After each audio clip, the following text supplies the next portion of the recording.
1165화에서 묘사된 대로 록스는 갓벨리에서 로저와 가프 연합에 의해 패배했습니다. 이것은 갓벨리 사건의 1단계인 전투의 결말입니다. 하지만 사건은 여기서 끝나지 않았을 가능성이 더 큽니다.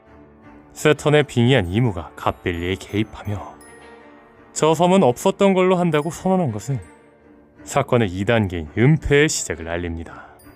세계정부 입장에서 이무의 존재를 목격한 자들은 반드시 지워져야 할 역사적 오점이기 때문이죠. 그리고 이러한 이중구조를 뒷받침하는 가장 강력한 근거는 스릴러바크에서 좀비로 등장한 길바스터와 간지입니다. 이들은 분명 스릴러바크 편에서 과거 사망한 해적들로 소개되었지만 1165화에서는 무사히 도망치는 장면이 존재합니다. 이는 그들이 갓벨리 전투에서 전투 중 사망한 것이 아님을 보여줍니다. 즉 이들은 1단계인 전투에서는 살아남았으나 섬을 탈출하기 전 2단계인 은폐 과정에 휘말려 사망했다고 보는 것이 타당합니다. 그렇다면 주목할 건 지도상에서 사라진 갓벨리입니다. 센고쿠가 해군들에게 갓벨리 사건에 대해 이야기하자 해군들은 말했습니다. 갓벨리라는 지명을 들어본 적이 없어. 이에 센고쿠는 말하죠. 갓벨리라는 섬은 현재 지도에도 실려있지 않다. 그리고 실제로 갓벨리는 흔적도 없이 사라졌다. 이 현상은 최근 사보의 목격담과 함께 루루시아 왕국이 소멸된 방식과 정확히 일치합니다. 이무의 명령으로 하늘에서 내려온 정체불명의 공격은 섬의 존재 자체를 지도에서 삭제했습니다. 따라서 갓벨리 역시 루루시아 왕국에서 사용된 것 혹은 유사한 병기에 의해 존재 자체가 삭제되었을 가능성이 매우 높습니다. 다시 말해 길바스터, 간즈이 등은 이 소멸 과정에서 살아남지 못해 죽은 걸로 추정되죠. 그렇다면 우리는 곧발로 스릴러바크의 좀비들에게 주목해야 합니다. 스릴러바크에는 캡틴 존, 간지, 길바스터 등 록스해적단의 시체들이 있었습니다. 그리고 이 모든 정황은 모리아가 록스해적단의 시체를 매우 많이 가지고 있었다는 것을 시사합니다. 그렇다면 도대체 게코 모리아는 어떻게 록스해적단의 시신들을 대량으로 손에 넣을 수 있었을까요? 이번엔 갓벨리와 스릴러바크의 연관성에 주목해야 합니다. 먼저 갓벨리는 웨스트 블루에 위치합니다. 그런데 스릴러바크는 게코모리아가 소유한 웨스트 블루의 섬 하나를 통째로 실은 세상에서 가장 거대한 해적선입니다. 즉 스릴러바크에 실려있는 섬의 정체는 바로 갓벨리 아닐까라는 겁니다. 분명한 건 쿠마의 과거 예상에서 갓벨리에 있던 섬과 스릴러바크에 있던 호구백의 섬은 매우 유사한 형태를 띠고 있기도 했죠. 이 가설대로라면 모리아가 록스해적단의 시체를 대량으로 갖고 있는 게 전혀 이상하지 않을 겁니다. 그렇다면 이번에 주목할 건 센고쿠입니다. 센고쿠는 갓벨리 사건을 다음과 같이 설명했습니다. 갓벨리 사건은 천룡인들과 그들의 노예들을 지키기 위해 당시 그곳에 있던 가프와 로저가 일시적으로 힘을 합쳐 록스해적단을 괴멸시킨 역사적인 사건이다. 이 발언은 겉으로 보기에 진실에 부합합니다. 다만 센고쿠는 이무에 의해 악마가 된 록스가 이무에게 섬의 모든 사람들을 사살하라는 명령을 받아 대량 학살을 시도했다는 점 등 근본적인 배경을 의도적으로 언급하지 않았습니다. 이처럼 센고쿠의 발언은 사건의 배경과 록스의 명령 출처를 숨겼을지언정 가프와 로저가 록스를 쓰러뜨려 해적단을 괴멸시켰다는 핵심 결과는 사실입니다. 즉 센고쿠가 록스가 이미 이 세상에 없다고 한 건 역시 사실일 겁니다.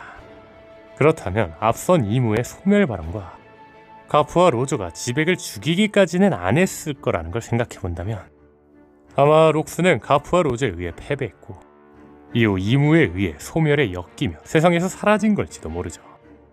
다만 저는 록스는 살아있을 거라고 생각합니다.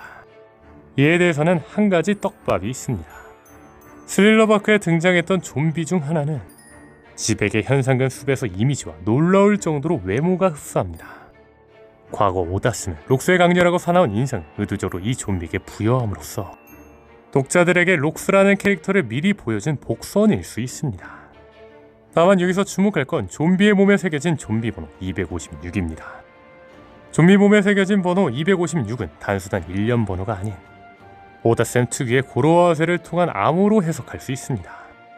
먼저 25는 일본어 발음 니와 고를 합친 니코가 될 수 있는데 니코는 방긋 또는 스마일을 의미합니다. 그리고 6 로쿠는 록스의 발음과 연결됩니다. 따라서 256은 니코 록스라는 메시지를 내포하며 록스의 존재와 우흠의 관계를 시사합니다. 그런데 DL 쪽은 우후며 죽는 존재로 상징됩니다. 즉 스마일 록스 코드는 그가 비록 육체적으로 패배했으나 그의 의지가 소멸하지 않고 어딘가에 보존되어 있음을 암시합니다. 즉 록스는 이 세상에 없다는 오다셈이 적은 센코쿠의 대사는 육체의 소멸이 아닌 대외적 활동 중단만을 의미할 수 있다는 거죠. 그렇다면 여기서 주목할 건 오다셈은 과거 인터뷰를 통해 전형적인 안데르슨 해적을 최종정에 한번 등장시키고 싶다고 언급했다는 겁니다. 그런데 오다셈의 최종장을 특정하여 언급했다는 것은 이 캐릭터가 이야기의 결말에 지대한 영향을 미치는 핵심 인물임을 암시합니다. 그런데 록스 떡밥을 상징하는 이 좀비의 얼굴은 마치 애꾸는 해적의 원형처럼 보입니다. 다시 말해 256 코드가 록스의 생존을 암시하는 떡밥이라면 좀비의 애꾸눈과 같은 외모는 록스가 최종장에 등장할 때 눈을 잃은 모습, 록스가 오다셈이 언급한 애꾸눈 해적으로 재림할 것임을 미리 예고하는 시각적 떡밥일 수 있다는 거죠. 그런데 앞서 말한 가설대로라면 록스는 갓빌리의 소멸과 함께 세상에서 사라졌어야 합니다. 그렇다면 록스는 어떻게 살아남을 수 있을까요? 최근 원피스 질문 코너 SBS에서 한 독자는 오다셈에게 물었습니다. 1096화에 등장한 선글라스 낀 남자는 길 바스타인가요? 이에 오다셈은 답했습니다. 네, 숨은 캐릭터 찾기 대회네요. 길 바스타라는 건 제가 17살 때 그린 만화 주인공이에요. 어떻게 알지? 그래서 이 록스의 적단의 길 바스타는 시즌의 개코모리아가 회수해 스릴러바급 편 450화에서도 등장했었어요. 하나도 눈치 못 채도 되는 녀석이에요. 그런데 마지막에 이어진 하나도 눈치 못 채도 되는 녀석이에요라는 강한 부정은 오히려 의혹을 증폭시킵니다. 분명한 건 작가의 첫 창작물 주인공을 수십 년 후에 핵심 에피소드에 재등장시킨 것은 그저 스쳐 지나가는 인물로 치부하기 어렵다는 방증입니다.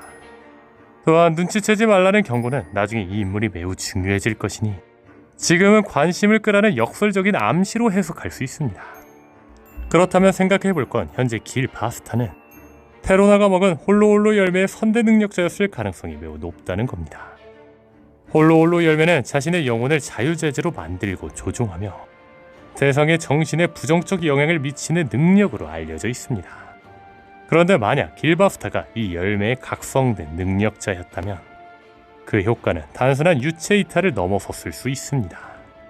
악마 열매 각성은 능력의 핵심을 주변 환경에 투영시키거나 완전히 다른 차원의 능력으로 발전시키는 경향이 있습니다.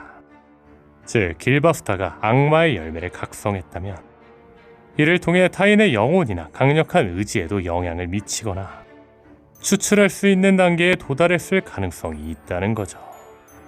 다시 말해 록스의 적단의 이론이자 홀로홀로 열매 능력자인 길바스타는 전투의 최종 단계에서 각성된 열매의 능력을 사용하여 록스의 육체에서 그의 영혼을 강제로 추출했고 록스는 그날을 기다리며 다른 곳에 숨어 있을 거라는 거죠. 오늘 영상은 여기까지입니다. 시청해주셔서 감사합니다.